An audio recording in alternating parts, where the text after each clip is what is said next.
Esta es una exploración abierta del mundo inmobiliario y de las decisiones que impulsan proyectos, inversiones y oportunidades. Con nuestras perspectivas y diálogos con líderes del sector, desentrañamos cómo se combinan las piezas claves para convertir ideas en resultados concretos. Presentado por Grupo SIG. Bienvenidos a RELAB, el podcast de Real Estate.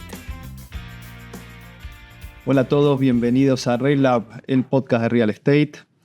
¿Cómo estás, Ornella? Hola, Herman, ¿cómo estás? ¿Cómo estás, Damián? Muy bien, hola, Herman. Agradecemos a Grupo SIG, que es nuestro productor y que nos acompaña y nos produce este podcast desde hace tanto tiempo. Y tenemos que dar la bienvenida a nuestro nuevo sponsor, Finaer, del cual tenemos que decir que hay que alquilar con garantía Finaer, que es la garantía más completa, Finaer. Recordate, Ornella, siempre recordemos a Finaer, que es nuestro nuevo sponsor. Muchas gracias por el apoyo que estamos recibiendo. Damián y Ornella, en los últimos días hubo alguna noticia bastante importante que salió publicada, está en los medios, acerca de los bancos y de los bancos que habían empezado inicialmente con cierto interés y con fondeo a dar préstamos, en principio dirigido al producto usado, al producto existente, y que se esperaba que eso genere un círculo virtuoso, que en algún momento siga creciendo y que se expanda, pero algunos bancos están limitando su línea de crédito, en fin, hay pocos compradores que pueden acceder. Lo mismo sucede con la casi inexistencia de créditos para la construcción. ¿Cómo ves la situación, Damián? Tal como lo acabas de resumir, ¿no? No solo afectando a los préstamos hipotecarios, afectando a los créditos en general, ¿no? Las tasas en términos generales, a raíz de la coyuntura macroeconómica, se han encarecido mucho, se ha restringido mucho la oferta crediticia, y esto impacta como muy directamente el crédito hipotecario, que es un producto más difícil desde la perspectiva financiera o de los bancos, porque son plazos más largos y tasas más bajas, ¿no? Sí. A mí me parece que lo interesante acá es que pareciera que los bancos por un tiempo no van a volver. O sea, no parece fácil. Los bancos tienen que armar su línea de crédito, tienen que armar sus equipos técnicos. No es solamente que existan condiciones macroeconómicas para hacerlo. Hay un montón de trabajo y ni siquiera están dadas las condiciones generales para que eso se pongan a hacerlo. Así que mientras tanto hay que encontrar algunas soluciones, y me parece que hay algunos ejemplos de desarrolladores que están tratando de encontrar una solución, aunque sea parcial, aunque sea más limitada a esta situación, ¿no? Sí, es así. En la Cámara lo vemos, a varios que han avanzado seriamente en esta cuestión. Es un poquito un emergente de la problemática más generalizada en el sector, y es las dificultades que hay en términos de rentabilidad de los proyectos, ¿no? Con costos que han subido mucho y precios que no han acompañado. Para ir reconstruyendo la rentabilidad, los desarrolladores hoy procuran afinar su puntería e introducir nuevos elementos y todo aquello que pueda servir para que esto mejore. Muchos trabajando un montón, puertas adentro, sobre todo en materia de costos, desde eficacia, productividad, eficiencia o importación, o lo que sea, insumos o lo que sea, y también en términos comerciales, ¿no? Y en términos comerciales, la herramienta más potente es dar cuotas, es la financiación a los compradores, que permite, si esto está disponible, defender precios más altos y que la gente los pueda pagar, porque no paga cuotas esencialmente, ¿no? Entonces todo el mundo está, algunos más avanzados que otros, pero todo el mundo está recurriendo a esta herramienta. ¿Sí? ¿Hay alguna empresa que tiene esto ya, digamos, en su ADN, en su identidad, que lo viene haciendo hace mucho tiempo, ¿no, Orne? Y Espacios, en principio, me parece que la empresa de Juan Manuel Tapiola en Caseros, o sea, nació bajo esta concepción, ¿no? Y le hablan y arman todo su equipo comercial para que te conviertas en dueño, ¿no? O sea, vos llegas a la empresa, ellos hacen una evaluación con su equipo comercial de qué cuota podés pagar. O sea, no importa el valor del metro cuadrado, sino que importa qué cuota vos vas a poder ir pagando mes a mes, y se financian proyectos a 20 o 30 años de una manera muy innovadora. También, por ejemplo, en el interior del país, bueno, está el caso de CIPSA, que también está en Buenos Aires, y el caso de Sebastián Piliponsky con su empresa Link, que tenía un plan que se llamaba Link Puedo, con un financiamiento a 10 años. Con lo cual hay casos, y también hay casos potenciales de desarrolladores que actualmente están viendo cómo sumarse a esta ola de financiar ellos mismos a sus usuarios finales. Sí, los dos casos más renombrados de compañías gigantes son tanto IRSA como Consultatio, que en proyectos propios, pero ahí sí de la mano de acuerdos con bancos están facilitando la posibilidad que la gente acceda a un préstamo a largo plazo desde el pozo o con la obra por la mitad, o digo, pero claramente sin la obra terminada. En general viene de la mano de garantías que el propio desarrollador puede darle al banco para el caso que la obra no se termine en tiempo y en forma. Claro. Bueno, después está el caso, algunos casos más que están en gateras, ¿no? Que están por salir, como el caso de Portland, por ejemplo, que está armando algún fondo, una herramienta de financiación para productos muy estandarizados que ellos hagan, o sea, no para cualquier producto. Me parece que eso también es importante. Ahí en ese caso viene primero la financiación y después el producto que se adapta a esa situación, ¿no? Me tiendo a pensar que viene todo como bastante de la mano, ¿no? Es decir, dado que alguien se anima a dar con la estructura que fuera y que, por supuesto, merece ser estudiada, ¿no? Pero que alguien se anima como desarrollador a dar financiamiento post-posesión, y dependiendo de los plazos, una cosa es que sean 12 meses y otra cosa que sean 12 años, ¿no? Claramente no es lo mismo, 12 meses es como sintonía fina y eso está más o menos al alcance de cualquiera. 12 años o 20 años o lo que fuera es claramente otra cosa, y cuando alguien plantea eso más de fondo, con 10 años, 20 años, 30 años, como algunos que efectivamente lo hacen, eso reformatea muy integralmente todo en la medida que eso se haga sin bancos, ¿no? Claro. Implica, desde pensar en otro segmento de mercado y en otro público al que uno se dirige con el producto, hasta pensar en una comunicación distinta para ser eficaz a la hora de llegar a ese público, hasta la estructuración financiera del proyecto, todo lo que pasa desde que alguien, un desarrollador de esta naturaleza, compra el terreno hasta que empieza la obra, incluso el cómo se compra el terreno, el cómo se construye, el cómo se estructura legal e impositivamente el negocio. Hay un reformateo muy profundo en la medida que uno quiera de vuelta a profundizar, valga la redundancia, en esta cuestión. Si es un correctivo respecto de la problemática del precio, es una cosa. Si es que uno quiere hacer de eso, como lo anunció, por ejemplo, el Grupo Portland, con esto que llaman ellos el Plan Llave, todavía no lo lanzaron, pero sí están ya comunicando públicamente que va a tener este nombre, ya es como una línea, como bien decís, una línea de negocios orientada a otro público. Eso requiere como un reformateo muy integral de los proyectos que se venían haciendo hasta ahora, ¿no? Cuando hablamos de IRSA y Consultatio, lo hacen con bancos. Son casos muy puntuales de empresas muy particulares que realmente creo que no son ejemplo para otras por el momento. Tampoco diría, porque me tocó recorrer un poquito el camino para otras que no son ni IRSA ni Consultatio, pero tampoco son un pequeño edificio acá a la vuelta. Y no es imposible el plantear alianzas con bancos, porque básicamente es cómo generar una estructura de garantías que en la obra se va a terminar en tiempo y forma.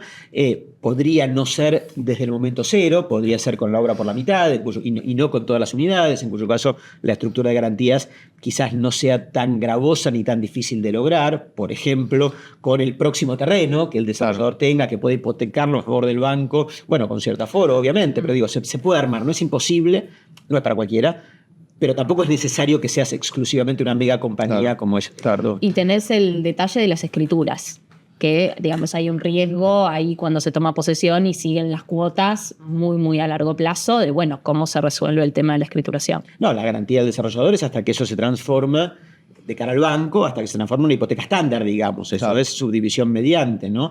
Pero sí es verdad que está el riesgo para el desarrollador de meter al señor adentro sin tener la garantía hasta que eso se transforme en hipoteca, ¿no? Bueno, el típico problema entre la posesión y la escritura, ¿no? Que es un problema eterno de nuestro mercado, que va de la mano de las aprobaciones de los proyectos. Sí, en los que están empezando a explorar esta cuestión como modelos nuevos, están mirando las estructuras que han aparecido. Por ejemplo, las dos más evidentes, que todavía son muy recientes, pero una es la hipoteca divisible, claro.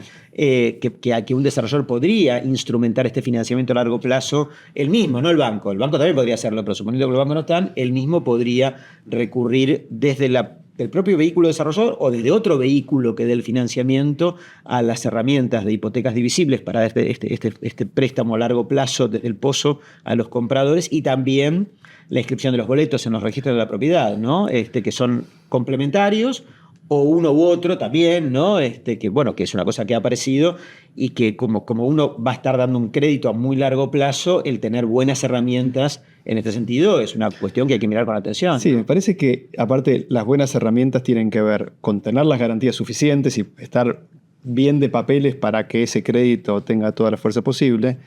Y segundo, que aunque sea en el imaginario, y sobre todo para nosotros que hicimos nuestras primeras armas en los años 90, la posibilidad en algún momento de securitizar todos esos flujos, ¿no? Que es lo que, la verdad, incluso en casos que, digamos, de volumen más masivo, como por ejemplo espacios, que crea una oportunidad de negocio completamente diferente, porque genera un fondeo que permite seguir haciendo proyectos. Si no, la verdad que es muy difícil seguir juntando siempre fondos adicionales sin reciclar los que están actualmente. Entonces, preparar toda esa estructura con eventualmente hipoteca divisible, pero sobre todo buenas garantías, con inscripción de boleto, etcétera, permite que eso sea un proyecto o un proceso posible, ¿no? Y vos sabés que eso para mí es un gran capítulo que a mi criterio los que lo están estudiando estos modelos no lo están mirando con suficiente atención, y me parece que requiere sí un montón de cuestiones a tener en consideración.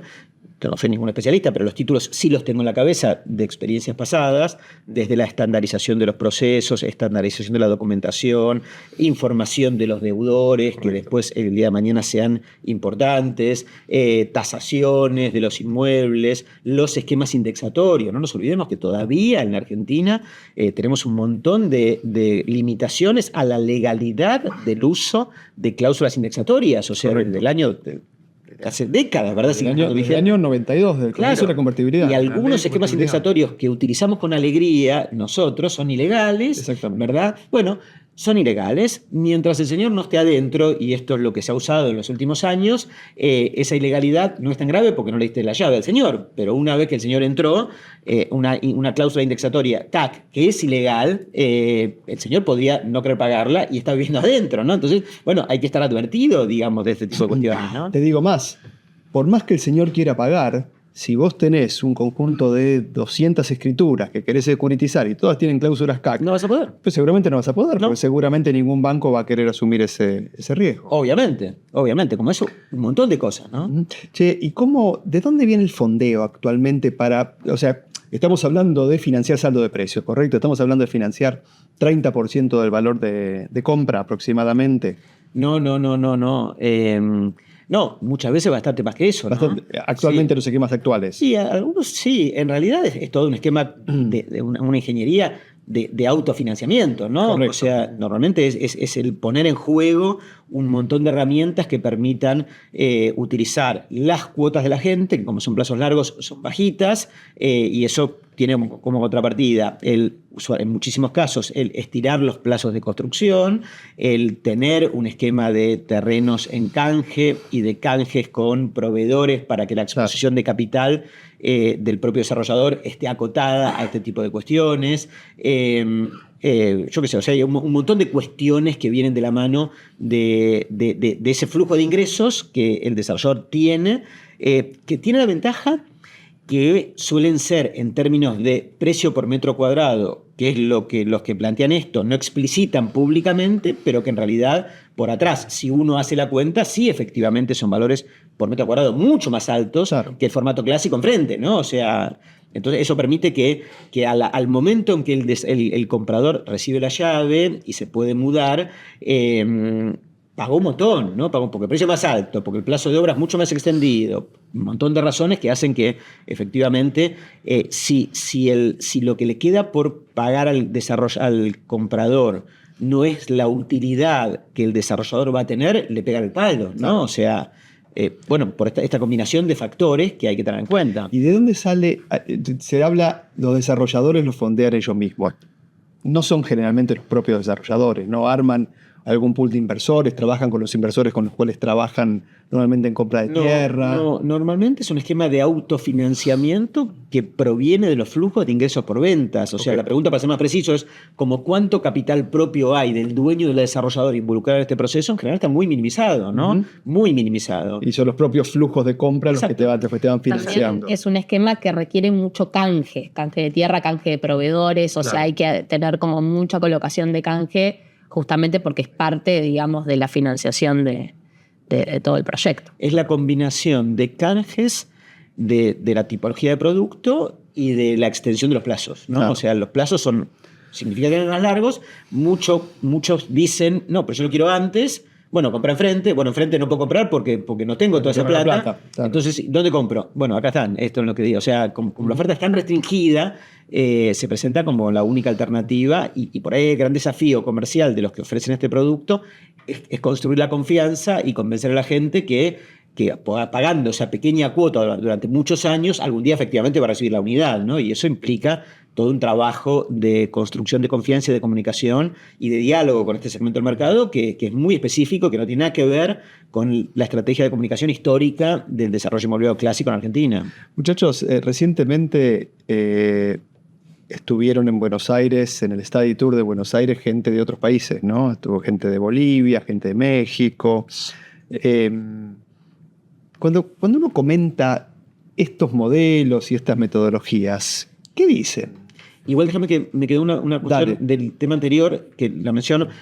Lo que yo conté como respuesta espontánea a tu pregunta, parecía ser que es el único modelo, y en realidad no es el único modelo. Efectivamente, también es posible armar grupos de inversores que estén dispuestos a entrar en este negocio, que no son reemplazo del crédito bancario. No son reemplazo, ¿no? No son reemplazo, es otro producto en general en otras condiciones, pero sí es posible, y varios desarrolladores nos cuentan que efectivamente están encontrando inversores que en esencia son bastante parecidos a los inversores rentistas que compran unidades para poner en renta y las tienen en renta durante años y años. Bueno, sustituyen eso por financiamiento crediticio, ¿verdad? Que en términos de la cabeza del inversor es bastante parecido. Es verdad que no es igual ser acreedor que ser propietario de los metros cuadrados. Es verdad que no es lo mismo ser el dueño y tener un inquilino que tener cuotas por cobrar a lo largo de 20 años, pero en términos de la psicología del inversor, que es tener un flujo, poner una plata y tener un flujo durante 20 años, es bastante parecido. Y entonces a veces algunos desarrolladores tienen la capacidad de convencer a inversores que los acompañen en este proceso de sustituir el tener un departamento en renta en 20 años por tener un crédito por el cual uno va a cobrar cuotas durante 20 años. Esta diferencia, supongo que no serán los acreedores de un departamento en particular, sino serán acreedores de un pool, de algún instrumento, ¿no es cierto? Hay de todo tipo de color, pero al principio sí, pero la verdad que hay de todo, ¿no? Sí. Como es una cosa tan embrionaria, Claro. por ahora está apareciendo. Sí, cada desarrollador lo podrá armar a medida de los inversores que consigue para el caso. Algunos irán un poquito más al mercado de capitales, no, para ser honestos entre nosotros mismos, no tanto al mercado de capitales para de verdad convencer a inversores de las compañías de seguros, digamos, ¿no? Es más bien una manera de estructurar más eficiente. Exacto. Claro. Orne, vuelvo al tema del Study Tour que se hizo en Buenos Aires, donde vino gente de otros países. Cuando ven estas cosas, ¿no?, que son tan distintas a lo que tienen sus países, ¿qué opinan? ¿Qué ven? ¿Qué comentan? ¿Qué entienden? Mira, en principio nos vinieron a buscar. O sea, había un grupo muy grande de empresarios de Bolivia, que aprovechamos a mandarle un saludo a la Cámara de Desarrolladores de Santa Cruz, que vino en búsqueda de cómo actuar en momentos de crisis, ¿no? O sea, en Bolivia les venía yendo muy bien, tuvieron muchos años de crecimiento económico, donde se desarrolló muchísimo, y ahora sienten o perciben o es real que están metidos en el medio de una crisis. Y en esta política del hacer dijeron, bueno, vamos a ver a los reyes de la crisis, y vinieron al Study Tour acá en Buenos Aires y estuvieron una semana inmersos en un programa de locos en los que, no sé, de entre 12 y 15 horas por día fueron a ver a desarrolladores a ver cuál era la receta. Y me parece que hay dos cosas que les costó muchísimo entender y que se llevan para ver si ese es el camino. Una tiene que ver con, bueno, cómo hacemos para financiar sin bancos, que es como el gran tema. de dónde sale la plata, cómo es lo de la preventa, cómo es que la gente se anima a comprar sin saber si efectivamente se lo van a entregar o no. Y la otra tiene que ver con los productos, ¿no? O sea, con el desarrollo del producto, porque allá, digamos, sin la necesidad de ser creativos, con bancos que prestan a tasas accesibles y con un crédito hipotecario para la gente que también es accesible y tiene su vivienda o se hace housing en el suburbano y demás, bueno, no requieren, ¿no?, ponerle como ojo al diseño de arquitectura, que acá sí, ¿no?, hay como un crisol de productos que intentan diferenciarse lo más posible unos de otros, tanto, digamos, desde el desarrollo de la arquitectura como esto que decíamos recién, de cómo lo financiás, ¿no? Y vamos al mejor postor. Así que esas dos cosas, o sea, tanto financiamiento propio del desarrollador o con este esquema de preventa, como los productos, me parece que fue lo que más impactó. Y Damián, ¿a vos qué te parece? ¿Es algo que se puede implementar en otros países esto o no tiene ningún sentido? Se me pasó en varias crisis a lo largo de los últimos años, de las últimas décadas en realidad, de encontrarme con mercados, no Argentina obviamente, que de repente la oferta de crédito bancario, por la razón que sea, se vuelve más restrictiva, más cara, más inaccesible. Y en muchos países, porque nosotros somos los campeones de las crisis, pero otros países también tienen crisis, ¿no? Incluso en el mundo desarrollado también hay crisis cada tanto. 2008 fue sí. mega, ¿no? Y la primera reacción del desarrollo inmobiliario cuando la cuestión crediticia se complica es, pongamos una fábrica de zapatillas porque desarrollo inmobiliario sin bancos simplemente no es posible, claro, ¿verdad? Claro. Entonces, las veces que en el pasado me tocó interactuar con circunstancias parecidas, como en la Argentina casi nunca hay bancos, la primera reacción es explicar que sin bancos hay vida, ¿no? Y resulta como inverosímil, ¿no? Pero ¿cómo que hay vida, no? O sea, sí, hay vida, incluso haciendo desarrollo inmobiliario. Bueno, sí, contarlo esto en Miami en el 2009, sin que vengan a Buenos Aires, igual no me creían, ¿no? Y contar esto en otros países pasaba algo parecido. Pero con este grupo de bolivianos, y había también mexicanos, y había de otros países de Latinoamérica, en realidad ya era más fácil de explicar que hay vida, porque recorríamos los edificios, ¿no? Y no es que vimos un edificio, vimos un montón de edificios, sí. Y un montón de edificios de enorme impacto, ¿no? Entonces, es como autoexplicativo que efectivamente sí, esta actividad puede ser pujante, importante y de gran impacto económico y también grandes negocios para el desarrollo inmobiliario, aún sin bancos. Entonces, la primera es una sorpresa, ¿no? Es que es impresionante. Vos, la verdad que por lo menos en Buenos Aires ves el tamaño, el volumen de no solamente la cantidad de proyectos, sino el tamaño, la escala de algunos proyectos que están totalmente financiados sin ningún tipo de financiación institucional de ninguna característica, y es notable, ¿no? Porque no es solamente la financiación, es cómo está armado la totalidad del proyecto, los canjes, la compra de la tierra, la estructuración legal, en fin, todo de una manera en la cual los bancos no son necesarios. Por eso no es tan fácil tampoco llevarlo a Miami, porque hay que cambiar todo, no hay que cambiar solamente el banco o no el banco. Exacto, no es fácil y el marco legal muchas veces es un obstáculo para eso, claro. Los aspectos impositivos también, pero efectivamente funciona. Entonces, cuando nos entrecruzamos en charlas con gente que no es argentina respecto de esta cuestión, automáticamente brota un análisis de laboratorio, obvio, y completamente teórico, y en esencia completamente inútil, pero que viene a cuento porque siempre ocurre, con lo cual, como yo estoy muy canchero en debatir sobre la cuestión, porque siempre ocurre, y me pasó 1000 veces a lo largo de 2 años, ¿cuál es mejor? Claro, ¿no? Claro. ¿Cuál es mejor? ¿No? Y eso es un lindo debate, es académico, inútil de vuelta, porque no es que acá uno puede elegir hacerlo con bancos, salvo que lo hagas en otro lado, digamos, y a veces viceversa, ¿no? Y tampoco es que es fácil elegir allá hacerlo sin bancos. Exacto. Así que es un debate más o menos inútil, pero tiene como su nota de color porque permite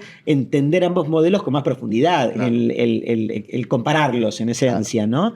Y llevándolo al extremo, en general me gusta ejemplificar esta cuestión respecto de, ¿en cuál país el desarrollador duerme mejor de noche, ¿no? Suena exagerado, obvio, y es medio una parodia de la cuestión, ¿no?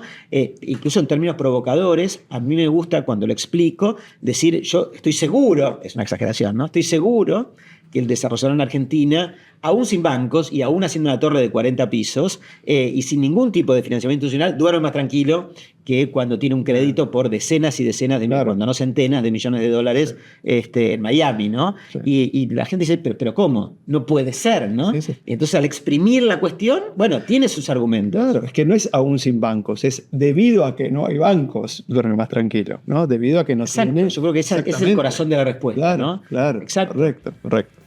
Bueno, concluimos por hoy. Muchísimas gracias, Damián. Gracias, Orne. Muchas gracias a todos. Volvemos a saludar y agradecer a Grupo SIG, nuestro productor. Nos vemos la próxima.